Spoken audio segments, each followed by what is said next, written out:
Finally Bangladesh supreme court কোটা প্রোটেস্টকে রুখতে নিয়েছে বড়সড় সিদ্ধান্ত। ওদিকে ট্রাম্পের ভয়ে বাইডেন পিছোচ্ছে, সে এবার ভোটে লড়বে না। তবে লড়বেটাকে? সেই সাথে খবর আসছে ইরান সরকার চাবাহার পোর্ট নিয়ে কিছু তথ্য দিয়েছে।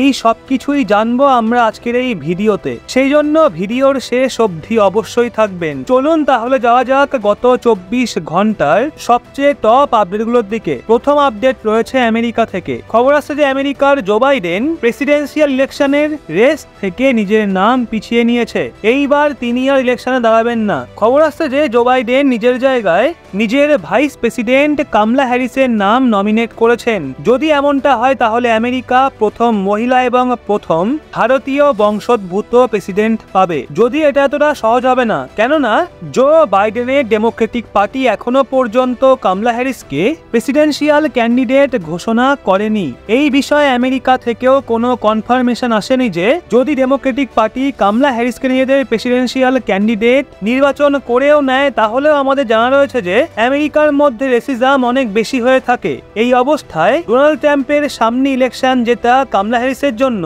ইম্পসিবল হবে। জো বাইডেনের নাম সরানোর পর ডোনাল্ড ট্রাম্পেরও একটা স্টেটমেন্ট সামনে উঠে এসছে, যেখানে তিনি বলেছেন কামলা হ্যারিসকে নির্বাচনে হারানো তার জন্য কোনো বড় ব্যাপার নয়। তিনি কামলা হ্যারিসকে খুবই সহজে হারিয়ে দেবেন, আর এই প্রেসিডেন্সিয়াল ইলেকশন তিনি খুব সহজেই জিতে যাবেন। এখানে নোট করার মতো বিষয় হলো কামলা হ্যারিস ভারতীয় লোকদের কাছে খোলাখুলি ভোট চেয়ে যদি তিনি ক্লেম করেন যে তিনি মন থেকে ভারতীয়, কিন্তু আমেরিকার ভাইস প্রেসিডেন্ট নির্বাচিত হওয়ার পর তিনি একবারও ভারত ভিজিটে আসেননি। 2021 সালে তিনি প্রধানমন্ত্রী মোদীর সাথে একটা অনলাইন ভার্চুয়াল মিটিং করেছিলেন এবং 2022 সালে একবার ভারতের বিদেশ মন্ত্রী জয়শঙ্কর স্যারের সাথে ফোনে কথা বলেছিলেন। এছাড়া তিনি ভারত এবং আমেরিকার সম্পর্ককে মজবুত করার জন্য নিজেদের পক্ষ থেকে কোনো রকম সিগনিফিকেন্ট রোল প্লে করেননি। যদিও আপনি দুজনের মধ্যে কাকে সাপোর্ট করবেন, অর্থাৎ আপনার মতে আমেরিকার নেক্সট প্রেসিডেন্ট কে হওয়া উচিত, ডোনাল্ড ট্রাম্প নাকি ভারতীয় বংশোদ্ভূত কামলা হ্যারিস? নিচে কমেন্ট করে আপনার মূল্যবান মতামত অবশ্যই জানান। আজকের সেকেন্ড আপডেট আসছে বাংলাদেশ থেকে। রিসেন্টলি বাংলাদেশের সুপ্রিম কোর্ট সরকারি চাকরি রিজার্ভেশনকে শেষ করার সিদ্ধান্ত গ্রহণ করেছে, যার ভিত্তিতে বাংলাদেশের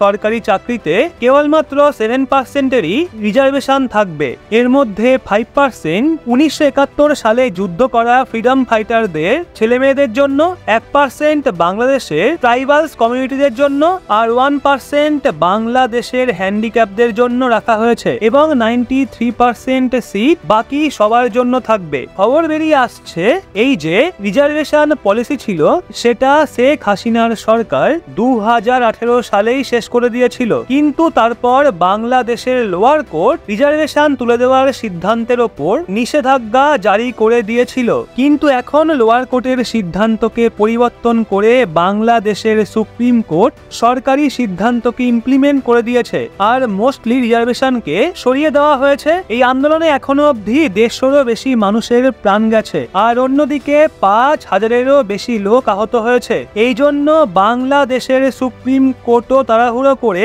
এই সিদ্ধান্ত গ্রহণ করেছে।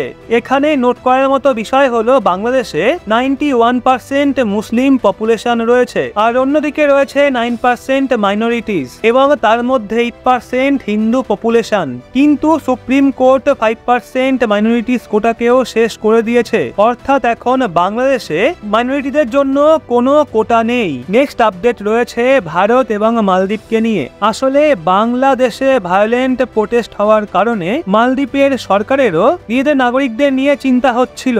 মালদ্বীপ অবশ্যই একটা ছোট্ট দেশ, কিন্তু তাও মালদ্বীপের 90 জন লোক বাংলাদেশে ফেসে রয়েছে। এছাড়াও মালদ্বীপের 2 জন স্টুডেন্ট বাংলাদেশে হায়ার স্টাডিজের জন্য গেছিল। খবর আছে যে মালদ্বীপের সরকার ভারত সরকারকে রিকোয়েস্ট করেছিল যেইভাবে ভারত নেপাল এবং ভুটানের স্টুডেন্টদেরকে বাংলাদেশ থেকে রেস্কিউ করেছে, সেইভাবে মালদ্বীপের স্টুডেন্টদেরকেও ভারত যাতে রেস্কিউ করে। যার পর ভারত একজন স্টুডেন্টকে রেস্কিউ করে নিয়েছে, আর সেই স্টুডেন্ট ইন্ডিয়া এবং বাংলাদেশের বর্ডার থেকে ইন্ডিয়া সাইডে চলে এসছে। মালদ্বীপ ছাড়াও ভারত 1200 নেপালি স্টুডেন্টদেরকে বাংলাদেশ থেকে রেস্কিউ করেছে। ভুটানের 38 জন স্টুডেন্ট আর ভারতের 4500 শিক্ষার্থীদেরকে ভারতে ফিরিয়ে এনেছে। বাংলাদেশের মধ্যে প্রোটেস্ট এখনো জারি রয়েছে এবং স্টুডেন্টদের দাবি রয়েছে শেখ হাসিনা গভর্নমেন্টের কিছু মিনিস্টারদেরকে সরানোর, অর্থাৎ তাদের আর যেই সমস্ত স্টুডেন্টদের বাংলাদেশের পুলিশ প্রোটেস্টের জন্য গ্রেপ্তার করেছে যাতে তাদের সবাইকে রিলিজ করা হয়।